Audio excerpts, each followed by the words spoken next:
4-5 दिन से एक ही चीज बता रहा हूँ, ये समझना बहुत जरूरी है ट्रायंगल को। लाइफ के 3 फेज होते हैं, जिंदगी के 3 पहलू होते हैं, 3 भाग, 3 हिस्से, 3 पड़ाव, 3 मोड़। ठीक, अब वो 3 मोड़ कौन कौन से हैं आप जरा समझिएगा और सोचिएगा। उसमें मैं बार बार एक ही वर्ड बोल रहा हूँ, सिर्फ सोचिएगा। पहला हिस्सा होता है कि जब बच्चा चाइल्डहुड बचपन में होता है, ये एज होती है 5 to 9 ईयर्स की, कि 5 से 9 की एज में या 1 से 9 की एज में जो बच्चा है तो बचपन की अवस्था होती है, उसका बाल्यकाल होता है, छोटा होता है बच्चा। अब दूसरा जो लाइफ का पड़ाव आता है, फेस आता है, वो उसकी एडल्ट एज होती है। और इस एज में बच्चा होता है जनरली 10 से लेकर के 18 का, ये उसकी एडल्ट एज है। अब वो युवा बनने की तरफ बढ़ रहा है, दूसरा पड़ाव। तीसरा पड़ाव होता है कि वो जब वृद्ध हो जाता है, ओल्ड एज। ये जनरली 35 से लेकर के 70 तक का काउंट करते हैं हम। 75 75 लास्ट हो जाता है लगभग। अब मैं इसके थ्रू आपसे डिस्कस क्या करना चाह रहा हूँ, प्लीज ध्यान दीजिएगा। सिर्फ 2 ही चीजें लाइफ में सबसे ज्यादा जरूरी हैं, उसी से डिसाइड होगा कि लड़का राजा बनेगा या श्रमिक बनेगा। सिर्फ 2 चीजें डिसाइड करेंगी सिर्फ। पहली होती है समझदारी और दूसरी होती है ऊर्जा, energy and understanding. Energy and ऊर्जा, अंडरस्टैंडिंग एंड की समझदारी। तो मैं यहाँ पे ई से एनर्जी को लिख रहा हूँ और यू से अंडरस्टैंडिंग को लिख रहा हूँ। बच्चा जब छोटा होता है ना, उसमें एनर्जी बहुत ज़्यादा होती है, ऊर्जा इतनी ज़्यादा होती है ना कि रात को 2 बजे उठ गया तो आपकी क्या मजा, आप उसको सुला दो। समझदारी बिल्कुल नहीं है, इसलिए आप सुना नहीं सकते। और सोएगा क्यों नहीं? क्योंकि एनर्जी बहुत ज़्यादा है। अगर बिजली के बोर्ड को उसे छूना है ना, आप कितने भी कान पे तमाचे लगा दो, कितने भी लाफे मारो, कोई फर्क नहीं पड़ता, वो छू के रहेगा।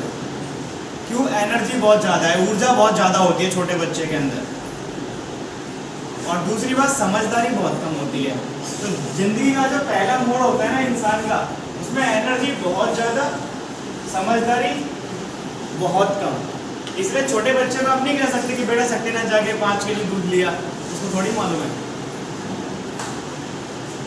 इस एज में ना तो बच्चे को आप गाइड कर सकते हो, ना कुछ समझा सकते हो, सिर्फ आप उसको थोड़ा थोड़ा करके एडजस्ट कर सकते हो, थोड़ा थोड़ा करके समझदारी आएगी, बोलना सीखेगा। तो इस फेस में ना 2 चीज़ों का कंट्रोल करना चाहिए। ऊर्जा को तो आप कम ज़्यादा नहीं कर सकते, आप समझदारी को घटा बढ़ा सकते हो। वो कैसे घटेगी बढ़ेगी? क्या सुनाना है और क्या दिखाना है, क्या सुनाना है क्या दिखाना है, इस पे कंट्रोल करिए। जैसा कि मैडम ने बोला कि आर्मी के बारे में मैंने फिट कर दिया, तो कैसे फिट कर दिया? कोई खोला थोड़ी होगा खोपड़े को उसके। आर्मी के बारे में बताया, आर्मी के बारे में दिखाया, तो बच्चे के माइंड में उसको मान लिया। सेकंड फेज लाइफ का, ये जो सेकंड फेज होता है ना, इसमें एनर्जी, ऊर्जा और उसके अंदर भी समझदारी दोनों बराबर होती है, इक्वल होती है, एकदम इक्वल। मतलब उसके अंदर की जो ऊर्जा है और उसके अंदर की जो समझदारी है वो एकदम बराबर होती है। इसीलिए जब बच्चा 9th 10th 11th 12th में होता है, तो अगर क्रिकेट खेलने लग गया तो क्रिकेट ही खेलता है फिर वो, क्योंकि उसकी समझदारी में क्रिकेट घुस गया, बैठ गया, तो सारी ऊर्जा कहाँ लगा देगा? क्रिकेट में। अगर गेम खेलना है ना, तो आपकी क्या मजा, आप फोन हाथ से ले लो, फिर वो सारी एनर्जी गेम में लगा देगा, क्योंकि उसकी समझदारी में क्या बैठ गया? गेम बैठ गया अच्छे से। तो ये जो एज है ना 10 से 18 वाली, जिसमें हमारा बच्चा भी है, आप सबका बच्चा, इस एज में उसकी एनर्जी को 2 जगह डाइवर्ट करने की जरूरत है। उसकी ऊर्जा को आप 2 जगह बांटें। एक तो होता है जिंदगी में लक्ष्य, गोल। देखो, छोटा लक्ष्य बच्चे को मत दो, वो पाप करने जैसा है। उसको बड़ा लक्ष्य दो, उसको बोलो, सर हमेशा बोलते हैं कि तू सामान्य इंसान नहीं, तू राजा है, तू बहुत बड़ा अधिकारी बनेगा, तेरे नीचे कल को 10,000 लोग काम करेंगे, तो पूरे के पूरे भरूच के परिवार का खर्चा अकेला उठा सकता है। इस एज में एनर्जी को डिवाइड करने का सिर्फ 2 ही तरीके हैं कि 2 जगह उसकी ऊर्जा को आप लगा दो। आपको बिठाना पड़ेगा ये उसके दिमाग में कि बेटा एक तो गोल जैसी कोई चीज होती है, गोल मतलब कि लक्ष्य पहला, और दूसरा आप उसको ये बताओ कि हॉबी मतलब कि तेरी रुचि, तेरे को रस किस इस चीज़ में है। बच्चा बोलेगा मेरे को क्रिकेट बहुत पसंद है, तो उसको सिखाओ इस एज में कि 2 घंटा क्रिकेट खेल, जितना खेलना है खेल, पसीना बहा, मैं तेरे साथ में चलूँगा या चलूँगी, लेकिन बाकी के 6 घंटे क्योंकि कल को तेरे को करेक्टर बनना है, उसके लिए पढ़ाई कर मेरे सामने बैठ के। तो आपको इस एज में 2 जगह ऊर्जा को डिवाइड करना पड़ेगा। अगर आप यहाँ करने से चूक गए ना, तो रॉकेट कहाँ जाके लॉन्च होगा आपको पता नहीं चलेगा, फिर आप उसको कंट्रोल नहीं कर पाओगे। It is absolutely impossible to control, वो आपके बस की बात नहीं है। फिर एक बार साइकिल को रिपीट कर रहा हूँ मैं, फिर एक बार साइकिल को रिपीट कर रहा हूँ। पहला पड़ाव बहुत आसान है, यहाँ हमारा बस चलता नहीं है क्योंकि एनर्जी बहुत ज़्यादा होती है, समझदारी नहीं होती। यहाँ समझदारी और ऊर्जा लगभग बराबर होती है। यहाँ असली खेल है। आपका बच्चा जब 4th 5th में आ गया ना, तो ऐसा नहीं कि खाली खेलने में ध्यान दे रहा है 6 घंटे, तो बहुत गड़बड़ हो रही है। आप खीर बनाते हो ना घर पे, तो उसमें एक अनुपात होता है चीनी का, दूध का, चावल का, कम ज़्यादा होता है, टेस्ट बिगड़ जाता है। अगर यहाँ एनर्जी और समझदारी कम ज़्यादा हुई ना, लाइफ बिगड़ जाएगी बच्चे की। तो 2 चीज़ों पे ध्यान देना है, 2 जगह उसकी एनर्जी डिवाइड करनी है। समझाइए उसको ये चीज़, नहीं तो कल को पता है क्या बोलेगा, हमारे तो क्रिकेटर बनवाना चाहिए, हमारे तो पेंटर बनवाना चाहिए, हमारे तो फोटोग्राफर बनवाना चाहिए, हमारे तो यूट्यूबर, हमारे तो गेम खेलवानी। नहीं चलेगा। उसको समझाइए कि बेटा हॉबी એટલે कि रुचि एक अलग चीज़ है जो करने से तेरे को मज़ा आता है, लेकिन वो क्या है जिससे तू इस दुनिया को कुछ देगा, इस समाज को कुछ देगा, तेरे परिवार को तू कुछ देगा, उसके बारे में क्या। तो यहाँ पे एक काम करिए, 80% उसकी समझदारी आप लगा दो उसके लक्ष्य में, और वो लक्ष्य भैया कोई और नहीं देगा, माँ बाप को ही देना पड़ेगा। नहीं तो गाना बजता है ना, 4 बोतल बोर्ड का काम मेरा रोज का, अगर ये समझदारी में घुस गया ना, तो डब्बा घर पे लेके आएगा, आप रोक लोगे पीने से? नहीं रोक पाओगे ना। आजकल के गाने तो ऐसे ही हैं। आज बच्चा जो गाने सुनता है ना, मैं पहले कह रहा हूँ 2 चीज़ों पे रोक टोक लगाइए, क्या देखता है क्या सुनता है, उससे यहाँ सब कुछ बनता है। मैं फिर कह रहा हूँ क्या देखता है क्या सुनता है, उस पर रोक टोक लगाइए, क्योंकि अभी तो गाने अच्छे लग रहे हैं, कई बार तो पेरेंट्स भी सुन लेते हैं, लेकिन जिस दिन उसको मतलब समझ में आ गया ना, फिर आपके बस का नहीं है। तो आप इस चीज़ पे ध्यान दो। 80% उसकी ऊर्जा कहाँ लगानी है, तेरा लक्ष्य क्या, उसके रिलेटेड ही बात करो। 4-5 घंटे बिठा लो, चल रास्ते को चलाने ले गए, घुमाने ले गए, आइसक्रीम खिलाने, कलेक्टर ऑफिस दिखा दी कि ये कलेक्टर ऑफिस है, कभी कलेक्टर का बंगला दिखा के लाओ ऊपर बड़ा रोड पे, जिला कलेक्टर का दिखा के लाओ, जिला मजिस्ट्रेट का दिखाओ, डीएसपी का दिखाओ, अच्छे डॉक्टर से मिलवाओ। सर ने तो इस पर खैर बहुत बड़ा प्रोजेक्ट करा हुआ है, और हर साल हमारा स्कूल, हमारी संस्था सर के अंडर में बच्चों को भेजती है पारसमढ़ी प्रोजेक्ट पे। उसका मतलब ही है, ये ट्राइंगल पारसमढ़ी के ऊपर ही है पूरा जो सर का प्रोजेक्ट है, कि आपका बच्चा जब इस एज से इस एज में आता है ना, तो वो जो देखता है और सुनता है, उसी से इधर कुछ बड़ा बनता है लक्ष्य। जैसे स्कूल में क्या होता है, आज ही एक एयरफोर्स ऑफिसर का इंटरव्यू था, काफ़ी बच्चों ने ज्वाइन करा। वो क्यों बुलाया हमने, हम ऐसा क्यों कर रहे हैं कि अच्छे अच्छे लोगों को पकड़ पकड़ के ला रहे हैं। बच्चा सुनेगा, देखेगा, तब कुछ अंदर पैदा होगा, और वो ये पैदा होगा गोल, लक्ष्य पैदा होगा। तो लक्ष्य में उसकी एनर्जी 80% लगाइए, 80% लगानी ही पड़ेगी, और 20% खेलने में। खेलने में तो ऐसा नहीं कि खेलने जाएगा ही नहीं, आप उसको निकाल ले जाओगे। अब तीसरा जो लाइफ का पड़ाव होता है ना, इसमें समझदारी तो बहुत हाई लेवल की होती है, ऊर्जा नहीं होती। इसीलिए जो बुजुर्ग लोग होते हैं ना, हर बात में बोल बोल बक बक करते रहते हैं, है ना। चप्पल कैसे पहन ली, कपड़े कैसे पहन रहे हो, इधर क्यों नहीं आ रहे, उधर क्यों नहीं जा रहे। समझदारी बहुत ज़्यादा है। तो मेरा रिक्वेस्ट आपसे एक ही है, मैंने पहले ही बोला था, आप सोचिएगा, जब बच्चा 4th क्लास में आ गया है, तो लाइफ के बड़े इम्पोर्टेंट मतलब रॉकेट लॉन्च पैड पे रखा हुआ है, तो बटन दबाते किधर जाएगा आपको पता नहीं चलेगा। तो आपको इस एज में 2 जगह उसकी ऊर्जा को, समझदारी को 80 और 20 के अनुपात में डिवाइड करना है। इसी रेशियो में डिवाइड करिएगा आप। ये 20% जो क्रिकेट खेलेगा ना, इसके बाद वो 80% पढ़ने के लिए एनर्जी पैदा कर लेगा अंदर। और अगर आपने 80% खाली पढ़ा दिया और 20% खेलने नहीं दिया, तो भी बेकार हो जाएगा वो, तो भी किसी मतलब का फिर लंबा नहीं चलेगा। 2-3 साल तो चलेगा, उसके बाद बैठ जाएगा नीचे। तो शरीर से मेहनत करने दो बच्चे को, ऐसा बनाइए उसके दिमाग में एक चीज़ बहुत अच्छे से बैठा दो कूट कूट के, कि बेटा देख, जब शरीर से थक जा तो दिमाग से मेहनत कर, और जब दिमाग से थक जाए तो शरीर से मेहनत कर, आराम करना मत सिखाइए। उसकी जिंदगी आरामहीन होनी चाहिए, आरामहीन जिंदगी होनी चाहिए। आपके सामने सर बैठे हैं, मैं डेली देखता हूँ 5 साल से 18, 20, 22 घंटे उनका काम करने का शेड्यूल है एवरीडे का, तब जाके इतनी बड़ी संस्था चलती है। इस संस्था के अंडर में 4 तो अलग अलग डिपार्टमेंट चलते हैं, गुजराती मीडियम, इंग्लिश मीडियम, माध्यमिक, फिर उच्चतर माध्यमिक, गुजराती मीडियम, सब चलता है। तो इतना चलाना आसान नहीं होता है, इतना दिमाग इजीली नहीं आ जाता। इसी एज में डिसाइड करना है आपको, इसी एज में डिसाइड करना पड़ेगा। तीसरे वाले में कुछ नहीं होगा, पहले वाले में कुछ नहीं होगा। और देखिए लास्ट इंपॉर्टेंट बात समझिएगा ध्यान से, केयरफुली, बहुत जरूरी है। मेरे कहने का मतलब है विजन दीजिए बच्चे को, और विजन कैसे देना है वो सर बताएंगे, सर उसमें एक्सपर्ट हैं। सर की एक किताब है त्रिवेणी संगम, आप उसको पढ़िए। आप जब उसको पढ़ोगे ना तो इस एज में बच्चे को कैसे संभालना है, इस एज में उसको लक्ष्य कैसे देना है, क्या गम्मत उसको आपको करवानी है, क्या खेल खिलवाना है, कैसे उसकी प्रॉब्लम्स आएंगी एडोलसेंस में, उसको संभालना है, वो सारा उस किताब के अंदर है। आप उस किताब को पढ़िएगा जरूर, नीचे से परचेस कर लेना जलवा मैडम के ऑफिस से, अगर है अवेलेबल तो, बाकी तो अवेलेबल होगी नहीं मुझे लगता है जाते हैं। अगर कहीं बच्चे से मिल जाए, बच्चों को दी हुई है तो वहाँ से ही परचेस कीजिए।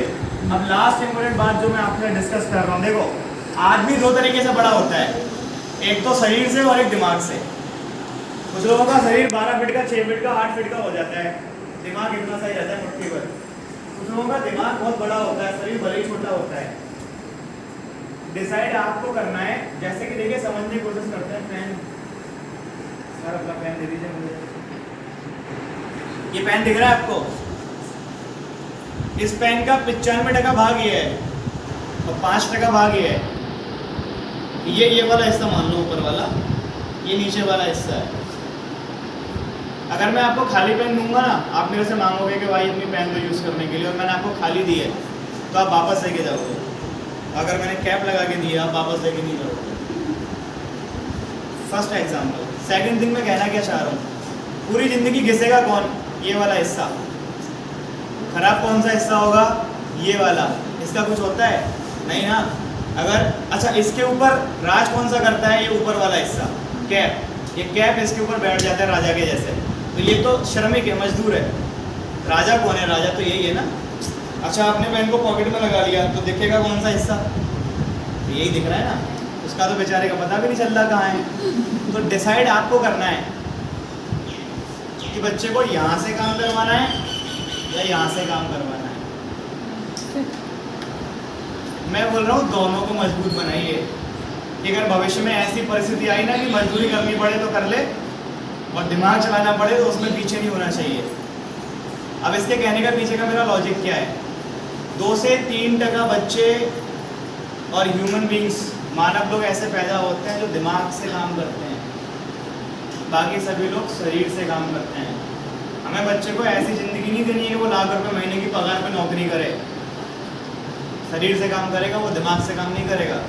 नौकरी में जाके अपनी मर्जी से आप कुछ नहीं कर सकते, सब कुछ डिज़ाइन होता है, उस सिस्टम में ही आपको चलना होता है, उसके बाहर आप नहीं जा सकते।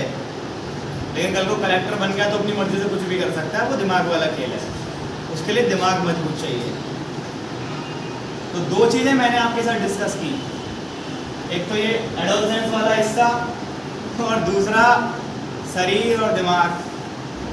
95 और 5 दोनों का रेशियो है, डिसाइड आपको करना है। कई बार पेरेंट्स को ये लगता है हम तो पढ़े लिखे नहीं हैं, हमारे पास सुविधाएं नहीं हैं, हम हमारे बच्चों को क्या दे सकते हैं। आपका ही बच्चा कल को जाकर कलाम बनेगा, कलाम के पेरेंट्स कौन से PhD कर रखे थे, वो भी तो आपके जैसे सामान्य लोग थे, मेरे माँ बाप जैसे सामान्य लोग थे।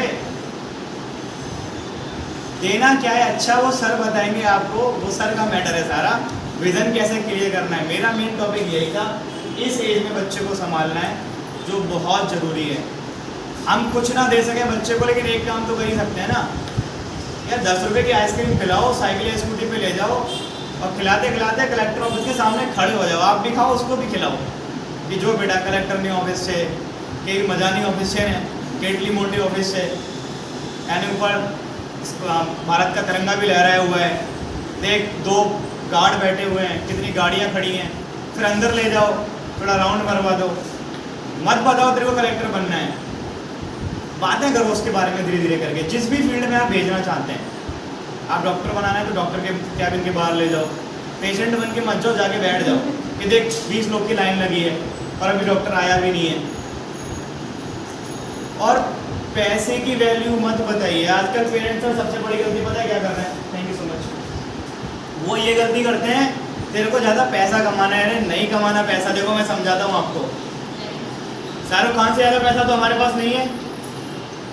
अगर शाहरुख खान 2000 की नोट पे साइन करे तो हो सकता है वो नोट 2-3 लाख रुपए की तो बिकी जाएगी, लेकिन उसी 2000 की नोट पे अगर कलाम जी साइन करें तो मेरा ऐसा मानना है कि 20-50 2 करोड़ की बिक जाएगी। कलाम के पास पैसा नहीं है, वैल्यू है, वैल्यू, संस्कार है, सिद्धांत है जिंदगी में। सिद्धांत बहुत छोटा वर्ड लगता है लेकिन है बड़ी मजबूत चीज़। लाइफ में सिद्धांत होना बहुत ज़रूरी है। तो ये 2-3 चीज़ें बच्चे को बताइए। और देखिए, मैं फिर रिपीट कर रहा हूँ आपसे बार बार, हम डिसाइड करेंगे बच्चा क्या बनेगा, नहीं तो कल को गाना बजेगा, आपसे बोलेगा मेरे को तो वो बांग्लादेश वाली लड़की से शादी करनी है, तो आप करा दोगे? नहीं कराओगे ना। उसकी मर्जी से मत चलिए, उसको अपनी मर्जी से चलाइए, कंट्रोल कीजिए। आज डिसिप्लिन में रहेगा ना, तपेगा तो कल को कुछ बनेगा। और लास्ट एक चीज़, 2 मिनट की चीज़ है, आप ध्यान दें। देखिए, ये जो गोल होता है ना, गोल, और ये जो हॉबी होती है, ये नुकसान कहाँ करते हैं ना, मैं वो आपको समझाता हूँ। ये दोनों का नुकसान कैसे होता है। जैसे बच्चे को क्रिकेट खेलना बहुत पसंद है, आपने किट विट ला के दे दी, सब खेल रहा है। या कोई बच्चा मोबाइल पे गेम खेल रहा है, बहुत ज़्यादा पसंद है, तो 6-6, 8-8 घंटे मोबाइल यूज़ कर रहा है। बच्चे को जब छोटा था तो आपने डिसाइड करा कि डॉक्टर बनेगा, ये डॉक्टर उसका गोल हो गया, ठीक है। लेकिन धीरे धीरे करके उसकी हॉबी में, मैंने पहले ही बोला, ये 80 और 20 का अनुपात होना ही चाहिए, ये ध्यान रखिएगा। इसमें 79 भी नहीं चलेगा, 80 ही चाहिए। मतलब अगर 8 घंटे वो खाली बैठता है ना, तो 6 घंटे लक्ष्य, 20 घंटे ग्राउंड में दौड़ाओ गधे जैसा, खूब पसीने निकालने दो, दौड़ के गिर जाए ना तब उठाओ, जूस पिलाओ, फिर घर पे लाओ। शेर पैदा हुआ है आपके घर में, आपको खुश होना चाहिए। देखिए समझिए होता क्या है। अगर बच्चा का गोल है डॉक्टर बनना, आपने अगर सिर्फ 1 डिग्री की बात कर रहा हूँ, 1 डिग्री कोई ज़्यादा नहीं होता। जैसे मेरे को यहाँ से और टेबल तक जाना है सीधा, और मैं 1 डिग्री थोड़ा सा हट जाऊँ तो टेबल तक मैं जाऊँगा, तो ऐसे करके 1 डिग्री अगर मैं हट गया तो मुझे यहाँ जाना होगा तो यहाँ आऊँगा। थोड़ा 1 डिग्री पे ज़्यादा फर्क नहीं पड़ता। मैं मेरे रास्ते से 1 डिग्री हट गया, थोड़ा सा मुझे जाना था सीधे, और 1 डिग्री ऐसे हट गया, तो अगर मैं छोटी दूरी पे जा रहा हूँ तो ज़्यादा फर्क नहीं पड़ेगा। लेकिन अगर मैं यहाँ से खड़े होके एक रॉकेट चंद्रमा की तरफ लॉन्च करूँ और 1 डिग्री का वेरिएशन आ जाए तो वो पूरा ऐसे हो जाएगा। छोटा अंतर छोटी दूरी में फर्क नहीं डालता, लंबी दूरी में बहुत फर्क डालता है। तो अगर बच्चा 1 डिग्री भटक गया ना रास्ते से, इतना फर्क आ जाएगा। ये खाई है, पूरी नहीं होगी, ये खाई है, पूरी नहीं होगी। 1 डिग्री मतलब 1 दिन की मेहनत अगर कम कर दी ना उसने, खेल खत्म समझो आप। एक वर्ल्ड चैंपियन पहलवान को पालना और एक IAS को बड़ा करना, दोनों एक जितनी मेहनत वाला काम है, कोई अलग अलग चीज़ नहीं है।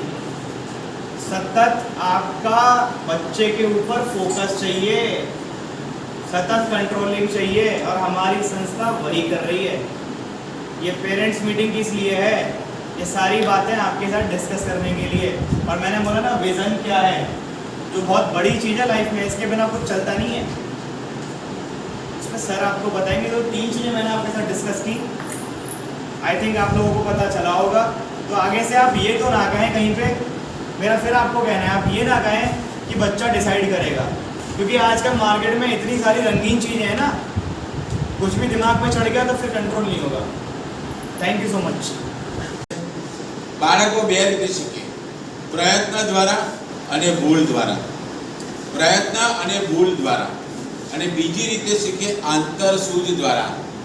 આપણે પ્રયોગશાળાની અંદર બધા કબાટોને તાળા હોય ગોદરેજના, અને બધાની પીળી ચાવી હોય, અને બધી એક સરખી ડિઝાઇનની ચાવી હોય.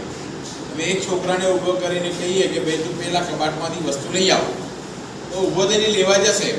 પહેલી ચાવી લગાડી, ના લાગી, બીજી, ત્રીજી, ચોથી, પાંચમી, શું જોશે ભાઈ? આ બધામાંથી એક તો લાગશે, અને પછી એક લાગી જાય. પ્રયત્ન અને ભૂલ દ્વારા શીખે. બીજો પ્રકારનો છોકરાને આપણે કહીએ કે જા પેલા કબાટમાંથી વસ્તુ લઈએ, જશે, તાળા ઉપરનો નંબર જોશે, ચાવીનો નંબર જોશે, મેચ કરશે અને તરત તાળું ખોલી નાખશે. પ્રયત્ન અને ભૂલ દ્વારા ઘણા બધા લોકો શીખે. બહુ ઓછા લોકો આંતરસૂઝ દ્વારા શીખે. બાળકને જાતે શીખે, જાતે તૈયાર થાય. Self learning is the best learning.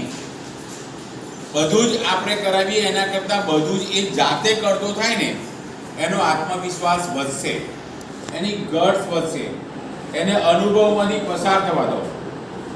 સુખના સાધનો આપી દીધા એટલે સુખ આવી ગયું નહીં. સુખ તો મનમાં હોય છે, સાધનોમાં નહીં. એટલે સાધનો આપવા કરતાં એ પોતે જાતે પ્રાપ્ત કરશે ને, એનો આનંદ વધારે હશે. આ ઉંમરના બાળકોને દાખલા હવે જાતે ગણવા તરફ ધ્યાન આપો. કારણ કે કેટલાક છોકરાઓ દાખલા ગણતા જ નથી. કેટલાક ગણે છે, અધૂરા ગણે, જવાબ ના આવે એટલે કંટાળીને છોડી દે. પછી કહે કે મેથ્સ બહુ અઘરું છે. બીજા પ્રકારના દાખલા ગમે તેવી પરિસ્થિતિ થાય, પૂછે, સલાહ લે, મિત્રોની લે, ટીચરની લે, મા બાપની લે, પણ દાખલો પૂરો ગણે.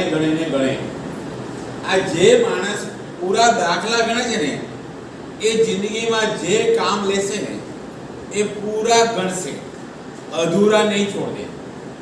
અને અધૂરા નહીં છોડે એટલે એ દરેક જગ્યાએ સક્સેસ થશે. અને દરેક જગ્યાએ સક્સેસ થશે એટલે એ માણસ મહાન થશે. પણ જે લોકો કામ જ હાથમાં નથી લેતા, એ લોકો જિંદગીમાં કશું કરી શકતા નથી. નવરો માણસ હોય ને એને જઈને તમે કોને કે દોસ્ત આટલું એક કામ કરી આપને, એટલે મારે બહુ કામ છે, હમણાં નહીં ટાઈમ. અને ખૂબ કામમાં વ્યસ્ત રહેનાર માણસને તમે જોજો, જઈને કહેવામાં આવે કે એક અઘરામાં અઘરું કામ છે પણ આ પૂરું કરવું પડે એવું છે, તમે કરો સાહેબ, રાઈટ ટાઈમ એ પૂરું કરવું છે.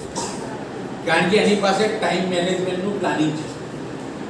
કયું કામ કેટલું પહેલું કરવું ને કયું કામ છેલ્લું કરવું એનું એની પાસે અનુભવ છે. એટલે આ એક વસ્તુ શીખવાની જરૂર છે. બાળકોને દાખલા ગણવા માટે ઘડિયા, સૌથી પહેલા ઘડિયા એકા આવડી જાય તો 11 કરાવો, 11 આવડી ગયા હોય તો 21 કરાવો, 21 આવડે તો 31 બોલે, પછી 41 નો ઘડિયો ગુણાકાર કરીને બનાવે જાતે, 51 નો બનાવે, 91 સુધીનો ઘડિયો કરાવડાવો. ઘરે જઈને આ એક અઠવાડિયું અભિયાન લઈ લેજો. 41 નો ઘડિયો ગુણાકાર કરીને બનાવો. કેલ્ક્યુલેટર પરથી નહીં, પછી ગુણાકાર કરે, અને ગુણાકાર કરશે તો ગુણાકાર એના પાકા થશે, અને ગુણાકાર પાકા થઈ જશે. સરવાળો આવડી જશે તો બાદ બાકીને ભાગાકાર પણ.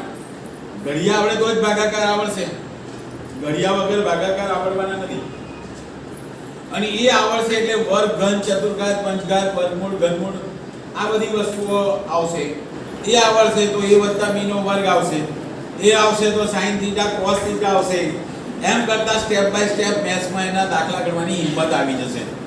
બેઝિક ફંડા ક્લિયર હશે તો કોઈ પણ બાળકનો ઉત્સાહ વધારવો જોઈએ, ધગસ વધારવી જોઈએ, જુસ્સો વધારવો જોઈએ. ખરાબ ના શીખી જાય એ ખાસ જોવાની તમારે ને અમારે બધાએ જરૂરી છે. ઘણા બધા બાળકો સારું શીખતા જ હોય છે. મોસ્ટલી 1 થી 5 ધોરણના બાળકોમાં તો મોટાભાગે પ્રશ્નો આવતા નથી. હું બીજી એક નાની વાત કરી દઉં. એક વખત એક અવકાશ યાત્રીનું ઇન્ટરવ્યુ હતું. અવકાશ યાત્રી, પાયલોટનું નહીં. આપણા ઘણા છોકરા એવું કહે છે કે પાયલોટ બનો, પણ અમે તો એવું કહીએ છીએ કે તું પાયલોટ એકલો શા માટે? 500 વિમાનનો માલિક બન તો તું 500 પાયલોટને નોકરી આપીશ. 500 પાયલોટને નોકરી આપીશ તો થઈ શકાય. અશક્ય તો નથી જ ને. અશક્ય દુનિયામાં કશું નથી. માણસ કેવું વિચારે છે તેના ઉપર આધાર છે. ઊંચું વિચારો, ઝડપી વિચારો, વિચારો પર કોઈનો ઇજારો નથી. ઊંચું વિચારો, ઝડપી વિચારો, વિચારો પર કોઈનો ઇજારો નથી. સારા અનુભવોમાંથી માણસ સારું સારું શીખે છે અને ખરાબ અનુભવોમાંથી માણસ ખરાબ શીખે છે. એક અવકાશ યાત્રીનું એટલે કે બીજા ગ્રહ ઉપર જવાનું હતું અને દુનિયાભરના આખી દુનિયામાંથી 7 લોકોને બોલાયા હતા. 7 લોકોને અને 7 યુવાનોનો ઇન્ટરવ્યુ ચાલતા હતા. ઇન્ટરવ્યુ થયા, આ રૂમમાં લઈ ગયા, અહીં લઈ ગયા, અહીં લઈ ગયા, અહીં લઈ ગયા. 2-3 કલાક બધી જુદી જુદી પરિસ્થિતિમાંથી પસાર કર્યા. હવે છેલ્લી સ્ટેજ પરિસ્થિતિ હતી. બધાને કહેવામાં આવ્યું કે અહીંયા આ રૂમમાં 7 ખુરશી છે, 7 ટેબલ છે. તમે 7 ખુરશીમાં બેસી જાઓ. 7 ટેબલ ઉપર 7 પ્રશ્નપત્ર છે અને 7 જવાબ પત્ર છે. તમારે એમાં જવાબ લખી દેવાના છે. બાજુમાં પેન છે. અમે સ્વિચ ઓન કરીએ એટલે લખવાનું સ્ટાર્ટ કરવાનું, સ્વિચ ઓફ કરીએ એટલે લખવાનું બંધ કરવાનું. અને બધા રેડી થઈ ગયા, ગોઠવાઈ ગયા ગાવો, એમાં બહુ મોટી ધડી વાત નથી કે છે. અને જેવો સ્વિચ રનિંગ કરી, ચાલુ કરી સ્વિચ, એટલે ટેબલ આમ ફરે અને ખુરશી આમ ફરે. હવે ટેબલ પકડવા જાય તો ખુરશી જતી રહે, ખુરશી પકડવા જાય તો ટેબલ જતી રહે. પ્રશ્નપત્ર તો બહુ દૂરની વાત. હવે કોઈના હાથમાં પેપર આવતું નથી, ટાઈમ જતો રહેશે, લખવાનું પૂરું થઈ જશે. એટલામાં એક વિદ્યાર્થી એકદમ જમ્પ માર્યો. જમ્પ મારી, કૂદકો મારી અને પેપરને પેન લઈને સીધો નીચે બેસી ગયો. અને જેવો નીચે બેસી ગયો અને તરત પેપર પટ લખીને આપી દીધું. સિલેક્શન થઈ ગયું. અને અવકાશમાં જાય તો જમ્પ તો મારવાનો જ છે, બરાબર છે. જમ્પિંગ લગાવતા તો શીખવું જ પડશે, કારણ કે ત્યાં ગુરુત્વાકર્ષણ નથી. અહીંયા બધો પદાર્થ નીચે આવે છે અને ત્યાં બધો પદાર્થ આપમેળે ઊંચે જાય છે. નીચે આવવા માટે મહેનત કરવી પડે. ખાવાનું આમ લાવવું હોય તો મહેનત કરવી પડે, પણ ખાવાનું આમ મૂકવું હોય તો એની મેળે ઊંચી જતું રહે. એટલે રોકેટની સ્થિતિ આખી અલગ હોય છે. તો આ બધી વસ્તુઓને ધ્યાને રખાય.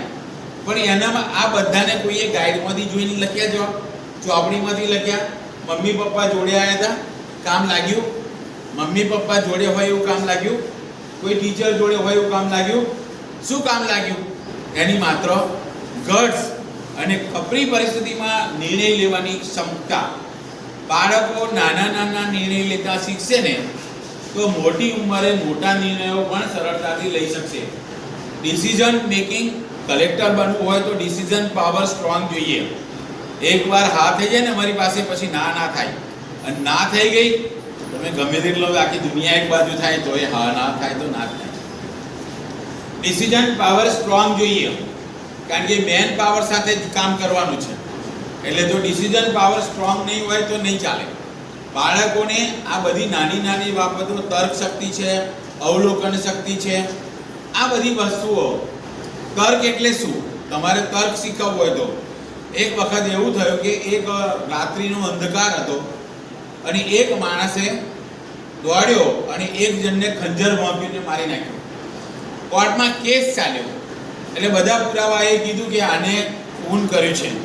બધાએ આવીને કીધું હા આને જ ખૂન કર્યું છે. તમે જોયો છો તો કે આ જોયો છે, આ જ હતો તો કે આ જ હતો.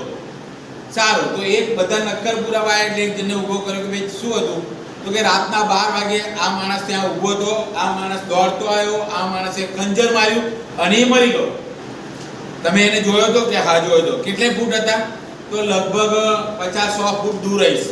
રાતના કેટલા વાગ્યા હતા? 12 વાગ્યા હતા. લાઈટો હતી કે અંધારું હતું? તો કે અંધારું હતું. બરાબર. તે દિવસે પૂનમ હતી કે અમાસ હતી? તો કે અમાસ હતી. એને સફેદ કપડાં પહેર્યા હતા કે કાળા કપડાં પહેર્યા હતા? તો કે કાળા કપડાં પહેર્યા હતા. હવે તમે વિચાર કરો, તર્ક કરો તો 50-100 ફૂટ છેટેથી માણસનો ચહેરો ઓળખી શકાય નહીં. આ તર્ક આવ્યો. માણસનો ચહેરો ઓળખાય? ચહેરો ઓળખાય ના ઓળખાય? તો અંધારામાં તમે કેવી રીતે કહી શકો કે આ જ માણસે ખૂન કર્યું છે? માટે તમે સાબિત કરી શકતા નથી. આ પ્રમેયો આવે. પ્રમેયો આવે ને 9માં 10માં, તમે બધા ભણ્યા છો એટલે પ્રમેયો, રાઇડરો. તો સાબિત નથી થઈ શકતી. ઇઝ લોજિક, તર્ક. તો આ વસ્તુઓને પણ આપણે ધ્યાનમાં રાખવાની છે. બાળકનો વિલ પાવર જેટલો વધારે સ્ટ્રોંગ એટલો વધારે સારું. એક વખત એવું થયું કે મારે ત્યાં 9મા ધોરણમાં એક ડૉક્ટરની વાઈફ સારું ભણેલી, પણ એને જોબ નથી કરાવી. એક છોકરો હતો, તે છોકરાને મમ્મી ભણાવે, તો એમણે નક્કી કર્યું કે મારા છોકરાને જાતે જ ભણાવીએ ને એટલું બધું ભણાવીએ કે કોઈની જરૂર ના પડે.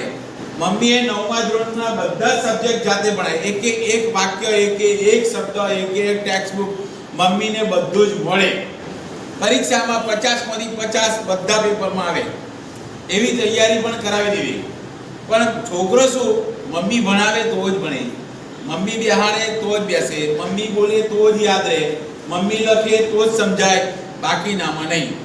મેં અમારી વાલી મીટિંગ આવી ચાલે ત્યારે પેરેન્ટ્સ મીટિંગમાં ઊભા થઈને કહે કે સાહેબ આ ચેપ્ટરમાં આ ફકરો રહી ગયો છે, આ ફકરામાં આ વાક્ય બાકી રહ્યું છે, આ વાક્ય આવી રીતે નહીં, આવી રીતે સમજાવવાની જરૂર હતી, બધું જ સમજાઈ શકે. પણ એ છોકરો 10મા ધોરણમાં આવી ગયો. 10મા ધોરણમાં ફોર્મ ભરાય 2 મહિના થયા છે. હવે છોકરાને કહ્યું કે તારે 95% લાવવાના. કેટલા ટકા? 95માં 1 માર્ક ઓછો ના જોઈએ, કન્ડિશન કરી. હવે છોકરાને એવું થયું કે અહીં તો મમ્મી પરીક્ષા જોડે આવવાની જ નથી, અને મમ્મી જોડે નહીં આવે તો મારા ટકા નહીં આવે. દિવસે છોકરો ડિપ્રેશન તરફ જતો રહ્યો. હવે ડિપ્રેશન તરફ જાય એટલે કે મારા 95% નહીં આવે, મારા 95% નહીં આવે. હવે તો રાતે ઊંઘમાં બોલે છે. એટલે મમ્મી ને પપ્પા બે ગભરાયા. મારી પાસે આવ્યા, મને કે સાહેબ એનું ફોર્મ રદ કરાવીએ, આ વર્ષે 10માની પરીક્ષા નહીં આપી શકે તો નહીં જ આપી શકે. મેં બહુ કાઉન્સિલિંગ કર્યું, 3 વખત કાઉન્સિલિંગ કર્યું, પણ છોકરાને ડિપ્રેશન વધારે હતું. ડિપ્રેશનમાંથી બહાર કાઢ્યો અને પરીક્ષા પણ આપી દીધી. એટલે મૂળ વસ્તુ એવી છે કે એને આ પરિસ્થિતિમાં ન જવો જોઈએ, જાતે આત્મવિશ્વાસ ડેવલપ થાય એ જરૂરી છે. બીજી એક સત્ય ઘટના, મારે ત્યાં એક સર્જન ડૉક્ટરનો છોકરો ભણે. હવે એમનો છોકરો 12 સાયન્સમાં ભણે, 11માં હતો ત્યારથી જ એમની તૈયારી હતી કે અમે 12મા પછી એને કરમસદ મેડિકલની અંદર એડમિશન લઈશું. જો 25 લાખ રૂપિયા ડોનેશન આપવાનું થશે તો ડોનેશન પણ આપશું. એકનો એક છોકરો છે અને હું ડૉક્ટર છું, મારો છોકરો બી ડૉક્ટર થઈ જશે તો પાછળ દવાખાના સરસ ચલાવશે. હવે પ્રિલિમ પરીક્ષા આવી અને પ્રિલિમ પરીક્ષા આપવા આ છોકરો આવ્યો નહીં. એટલે એના વાલી આવ્યા પહેલા જ પેપરે, મને મેડિકલ સર્ટિફિકેટ આપ્યું. મને કે સાહેબ છોકરાને ટાઇફોઇડ થઈ ગયો છે. મેં કીધું ટાઇફોઇડ થઈ ગયો પણ છોકરાને સ્કૂલે તો મોકલો, અને આવું ખોટું સર્ટિફિકેટ શું કરવા લાયા? મારા ફેમિલી ડૉક્ટર પણ હતા એટલે મેં એમને સ્પષ્ટ કીધું કે પરીક્ષા તો અપાવો જ. પછી કે સાહેબ પ્રિલિમ ના આપે તો ના ચાલે, એટલા દિવસે વધારેમાં છે તો 12માં ટકા વધારે આવે ને. એમની તો અપેક્ષા હતી કે ગુજરાત ફર્સ્ટ જ આવશે. અમે એવું વિચારતા હતા કે કંઈ નહીં, ગુજરાતમાં 1 થી 10મો તો આવશે. એટલે બધા જ ટીચરોની એની પર 4 હાથ બધા મહેનત કરાવતા હતા. પણ પ્રિલિમ પરીક્ષા ન આપી, અને પ્રિલિમ પરીક્ષા ન આપી એટલે એનું રિઝલ્ટ ખબર પડી નહીં. એટલે એ ક્યાં છે એ અંદાજ ના આપી શક્યો. એટલે એની જે ટ્રીટમેન્ટ થવી જોઈએ એ ટ્રીટમેન્ટ ના થઈ શકી. અને 12મા ધોરણનું રિઝલ્ટ આવ્યું 69%. પાસ તો થઈ ગયો સાહેબ, પણ 69%. એટલે ઘરમાં રડ કકર ચાલે. બહુ લોકો રોજ સાંજે 50 જણ તો બેઠા હોય ઘરે, 50 જણા. હું જતો હતો ને, અને હું પણ બેસવા જાઉં, અને ઘણા પણ એવું કે આ સાહેબની નિહાળમાં તો મુકાય જ નહીં. આ છોકરાને જોવો ને, ડૉક્ટર બનવાનું હતું ને આટલા ટકા આવ્યા. વધારે ને વધારે આવામાં તમાશો હોય તો તમાશો વધારવામાં લોકોને બહુ રસ હોય. એટલે તમે જોજો, છોકરો પાસ થાય કોઈ ફોન નહીં કરે, અભિનંદન નહીં કહે, પણ નપાસ થયો હોય ને તો પૂછે શું રિઝલ્ટ આવ્યું? 4 વાર પૂછશે, બરાબર? શું રિઝલ્ટ આવ્યું 4 વખત પૂછે, કારણ કે મજા આવે ને બળતરા કરવામાં. એટલે હવે થોડાક દિવસ ગયા, ઘર આખું શોકાતુર છે. એકનો એક છોકરો ને એક છોકરી 2 જ છે. અને એમને એવું હતું કે આ ડૉક્ટર બનાવવાની વાત તો હવે 85-90% હોત તો ફોર્મે મળત, એડમિશન મળત. હવે તો કશું ના મળે, કારણ કે આમાં તો આવશે જ નહીં. નાસી પાસ થઈ ગયા. એક ક્લાર્ક હતો અમારો ધર્મજનો, એ રોજ વાંચે આવે તો એને ગાઈડ કર્યું કે સાહેબ એક કામ કરો ને, અહીંયા બાકરોડ પાસે નવી કોલેજ શરૂ થઈ છે, BCA, bachelor of computer application, નવી બ્રાન્ચ છે, તમે એડમિશન લઈ લો એમાં. અને લાઈન બહુ જ સારી છે અને બહુ જ ફાયદામાં છે. એણે કંઈ સમજાયું અને એમને વાત કંઈ મગજમાં બેસી ગઈ, એટલે એમણે BCAમાં એડમિશન લઈ લીધું. બીસીએમાં એડમિશન લીધું, પહેલા જ વર્ષે યુનિવર્સિટી ગોલ્ડ મેડલ આવ્યો સાહેબ છોકરો, આખી યુનિવર્સિટીમાં ફર્સ્ટ. જે 12મામાં ડાઉન ગયેલો એ છોકરો હવે અસલ પોઝિશનમાં. છોકરો ઇન્ટેલિજન્ટ જ હતો, છોકરો ખરાબ હતો જ નહીં. સમય સંજોગો જે કંઈ ગણો તે, એકવાર ટકા ન આવે એટલે છોકરો ડફોડ છે એવું માનવાની કોઈ કારણ નથી. સંજોગો હોય છે દરેકના જીવનમાં, ગ્રહો પણ કામ કરે. એ છોકરો યુનિવર્સિટી ફર્સ્ટ આવ્યો એટલે એનો ઉત્સાહ, ફેમિલીનો ઉત્સાહ બધાનો વધી ગયો. ત્રીજું વર્ષ પાસ થઈ ગયો. યુનિવર્સિટીમાંથી પાસ થઈને એવો સીધો ગયો પુના. એણે એમસીએ કરવામાં, માસ્ટર ડિગ્રી કરવામાં એણે એન્ટ્રાન્સ એક્ઝામ આપી. એન્ટ્રાન્સમાં પણ પાસ થઈ ગયો સાહેબ, પાસ થઈ ગયો. અને એણે શરૂ કર્યું, પહેલા વર્ષે યુનિવર્સિટી, પુના યુનિવર્સિટીમાં ચોથો નંબર. બીજા વર્ષે યુનિવર્સિટીમાં નંબર આવ્યો. ત્રીજું વર્ષ ભણવાનું બાકી હતું. એક સોફ્ટવેર કંપનીનું એક્ઝામ આવી, દુનિયાભરની, આખી ઓલ ઇન્ડિયા નહીં, ઓલ વર્લ્ડ લેવલે એક એક્ઝામ આવી, સોફ્ટવેર લેવલે. હવે તમારા છોકરાને ખાલી ભરૂચની કે નારાયણની એક્ઝામ માટે હવે સીમિત રાખવાનો નથી. તમે નીટ જુઓ national level, JEE national level, CAT national level. અમે આજે એરફોર્સ અધિકારીને બોલાવ્યા હતા 12મા પછી અને ગ્રેજ્યુએટ પછી એક એફકેટ આવે છે, એરફોર્સની એક્ઝામ આવે છે. તમે એક્ઝામ આપો ડાયરેક્ટ એરફોર્સમાં જઈ શકશો. એણે બહુ સરસ શોર્ટકટ બતાવ્યો. કોમર્સનો વિદ્યાર્થી હતો અને એ એરફોર્સમાં ગયો, એણે બતાવ્યું એરફોર્સમાં કેવી રીતે જવાય છે. આખી બધી છોકરાઓને આજે માહિતી આપી.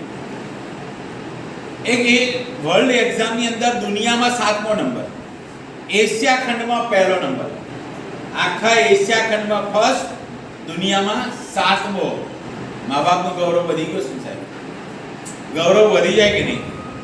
આગળ જતા 1 વર્ષ ભણવાનું બાકી હતું અને એ છોકરા માટે કેમ્પસ ઇન્ટરવ્યૂ આવ્યું. બધાએ કેમ્પસ ઇન્ટરવ્યૂ આપ્યા હશે, એમાં એણે પણ કેમ્પસ ઇન્ટરવ્યૂ આપ્યું અને કેમ્પસ ઇન્ટરવ્યૂમાં સિલેક્શન થઈ ગયો. સ્ટાર્ટિંગ પગાર 18,000. એટલે આજથી હું તમને 15 ને 4 29 વર્ષ પહેલેની વાત કરું છું. ત્યારે તો 2-2.5 લાખમાં મકાનો મળતા હતા, 2-2.5 લાખમાં મકાનો મળતા હતા. અત્યારે 47 લાખ ને 50 લાખ બોલે, એટલે કેટલા ગણા વધી ગયા છે. 18,000 પગાર એટલે સ્ટાર્ટિંગ પગાર 1,80,000. આજનો ગણે તો કદાચ વધારે પણ થાય. 6 અઠવાડિયાની ટ્રેનિંગ પૂરી કરે તો 48,000 થી શરૂ. 48,000 એટલે આજના 4,80,000 થી શરૂ. સાહેબ એ છોકરાનું 1 વર્ષ ભણવાનું બાકી હતું. કંપનીએ એનામાં એવું તે શું જોયું કે 1 વર્ષ ભણવાનું બાકી છે છતાંય એને એડવાન્સમાં સિલેક્શન કરે છે. આખા હિન્દુસ્તાનમાં કોઈ યુવાનો નથી મળતા. કંપનીએ 1 વર્ષ પહેલા એની સાથે 29 દેશોમાં ફરવાના વિઝાના કરાર કર્યા, પગારના કરાર કર્યા. કંપની એને લઈ ગઈ, એણે કંપની પાસે નથી જવું પડ્યું અને ખરેખર એનું 3જું વર્ષ ભણવાનું પૂરું થયું. યુનિવર્સિટીમાં 4થો નંબર, કંપનીમાં જોઈન કરી. સ્ટાર્ટિંગ પગાર 18,000, 6 અઠવાડિયાની ટ્રેનિંગ પૂરી થઈ અને 48,000માં એ શરૂ થયો. એ જમાનામાં એટલે આજના 5 લાખ કરતાં વધારે હશે. 1 વર્ષ પૂરું થતાં તો એનો સ્ટાર્ટ પગાર થઈ ગયો 1 લાખ રૂપિયા મહિને. 1 લાખ રૂપિયા. વિચાર કરો તમે. એના પપ્પાનો મારી પાસે અઠવાડિયામાં 2 વાર તો ફોન આવે છે. આવે એટલે મને કહે સાહેબ સારું થયું કે મેં ડૉક્ટર ના બનાવ્યો, કારણ કે દવાખાનામાં દાખલ થયેલો દર્દી જ્યાં સુધી હાજો ના થાય ત્યાં સુધી ટેન્શન, બરાબર. અને જો દવાખાનામાં મરી ગયો તો ઓર ટેન્શન. અને બીજું ઇમરજન્સી, રાતે ગમે ત્યારે દોડવાનું. અહીંયા તો ડૉક્ટર કરતાં વધારે પગાર મળે છે અને વધારે સારું. પ્લેનમાં જવાનું, પ્લેનમાં આવવાનું, ઘરે આવે તો પણ પ્લેનમાં આવે. તો સારું થયું કે છોકરો આમાં લાઈનમાં ગયો. Every child is a special. દરેક બાળકની અંદર કોઈને કોઈ વિશિષ્ટ શક્તિઓ હોય છે, બરાબર છે. અમે એવું કહીએ છીએ કે એવું ભણો કે નોકરી લેવા લાઈનમાં ના ઊભા રહેવું પડે, પણ એવું ભણો કે નોકરી આપવાવાળા પાછળ ફરે. એવું ભણો કે નોકરી લેવા લાઈનમાં ના ઊભા રહેવું પડે, પણ એવું ભણો કે નોકરી આપવાવાળા પાછળ ફરે. મેં બીએડ કર્યું, બીએડ કર્યું ત્યારે બીએડ પછી મેં અરજીઓ કરતો હતો. અઠવાડિયાની અંદર લગભગ 60-70 અરજી કરું. આ મારા ગામથી દૂર આણંદ સિટીમાં પોસ્ટ લાઇબ્રેરીમાં જાઉં, જેટલા છાપા હોય એમાં જેટલી જાહેરાતો હોય એટલી સરનામા ઉતાર લાઈન જારો પેલી કાઢી સાયક્લો સ્ટાઇલ, તાર તો ઝેરોક્સ નથી, એ કાઢીને બધા કવરમાં પરબીડિયા જ આવતા હતા, પરબીડિયામાં અરજીઓ નાખી. રોજના 5-6 ઇન્ટરવ્યૂ પણ હોય, 5-6 ઇન્ટરવ્યૂ હોય.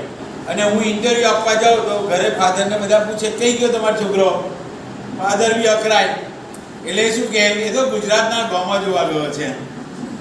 મેં કીધું કે ગુજરાતના ગામમાં? મારા મનમાં એવું કે કોઈએ 5-25 હજાર રૂપિયા ડોનેશન આપવું એના કરતાં 5-1 હજાર રૂપિયા બસ ભાડાના થશે, પણ હું 25-30 સ્કૂલોમાં ઇન્ટરવ્યૂ આપીશ, મારી ક્વોલિફિકેશન તો હાઈ જ છે, તો મને કોઈને કોઈ તો બોલાવશે જ, કોઈને કોઈ તો બોલાવશે જ.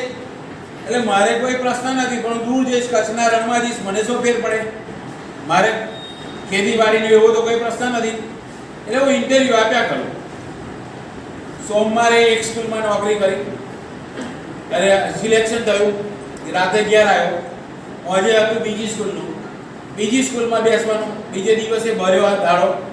આજે 11 આવ્યો, ત્રીજી સ્કૂલનું આવ્યું, ત્રીજો દાડો ભર્યો, ત્રીજી સ્કૂલમાં, ચોથે દાડે ચોથી સ્કૂલમાં, છઠ્ઠે દાડે 2 સ્કૂલોના ઓર્ડર, 2 સ્કૂલોમાંથી આવ્યો, ઓટો મારી આવ્યો. એકેય દાડો ખાલી નહીં. કારણ આપણી પાસે આવડત અને ક્વોલિફિકેશન હતી. એટલે જો ક્વોલિફિકેશન અને આવડત ના હોય તો નોકરી લેવા લાઈનમાં જ ઊભું રહેવું પડે ને.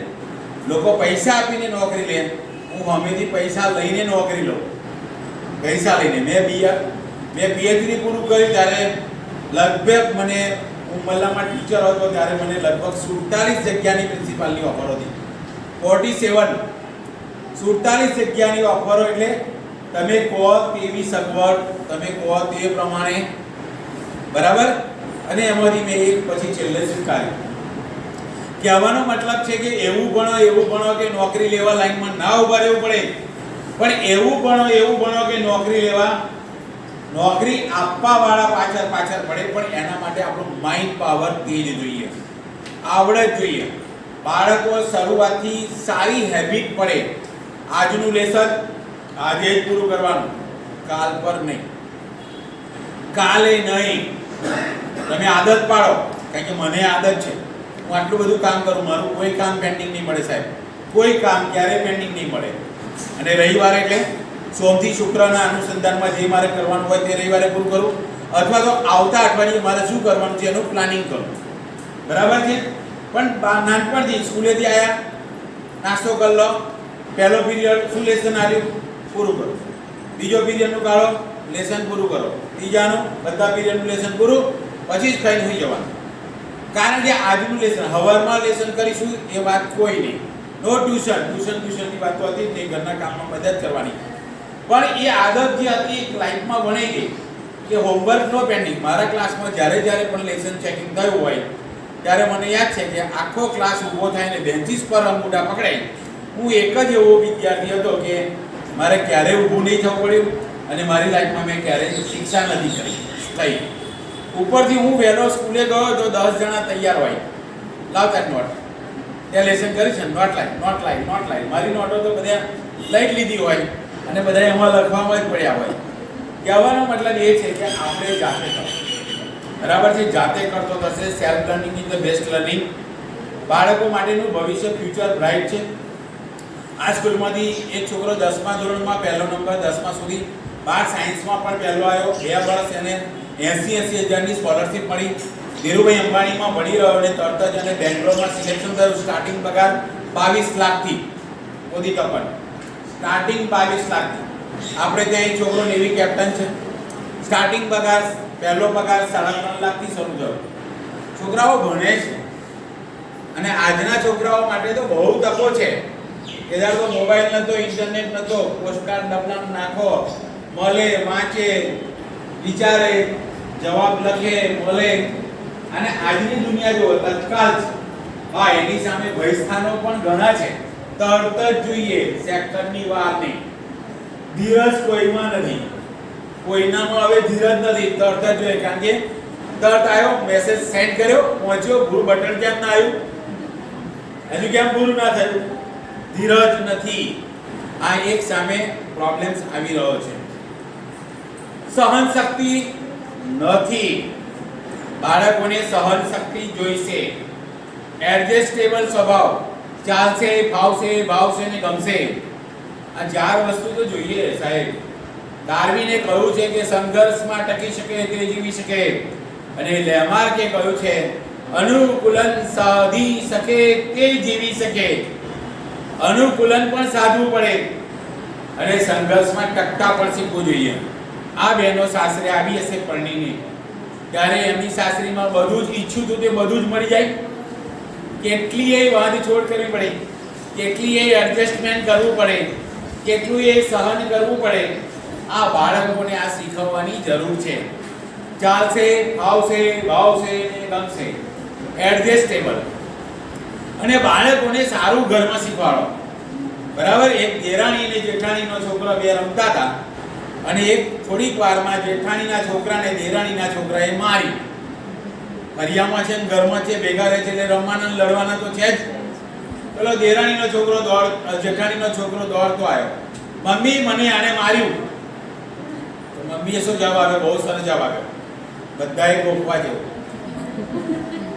શું માર્યું? તો માર ખાઈને કેમ આવ્યો?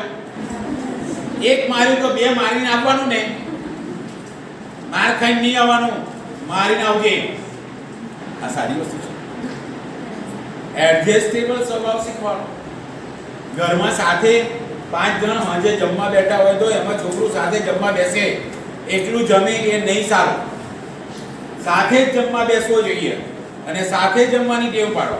સવારે તમે દીવો અગરબત્તી પ્રાર્થના કરતા હોય તો એની પાસે કરાવડાવો. તો એ બીજી વસ્તુ છે. એક પંચતંત્રની વાર્તાઓ વંચાવો. પંચતંત્રની વાર્તાઓ આ ઉંમરમાં ખાસ જરૂરી છે.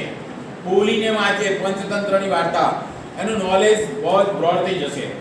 ત્રીજું છે 32 પૂતળીઓની વાર્તા.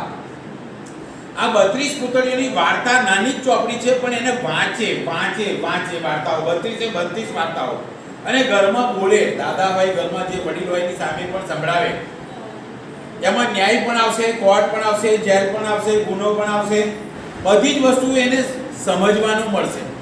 અને સમજવાનું મળે એટલા માટે તમે 32 પૂતળીઓની વાર્તાઓ હું કહું છું કે તમારા બધા બાળકોને વંચાવો. હું જ્યારે નાનો હતો ને ત્યારે મેં વાર્તા વાંચી હતી. આજે એ વાર્તાઓ મને મળે છે. સમય ઘણો થયો છે એટલે વાર્તા કહેવાનો ટાઈમ નથી. નવી મીટિંગમાં આપણે વાત કરીશું. Thank you very much. આપ સૌનો હૃદયપૂર્વકનો ખૂબ આભાર. કોઈ તકલીફ હોય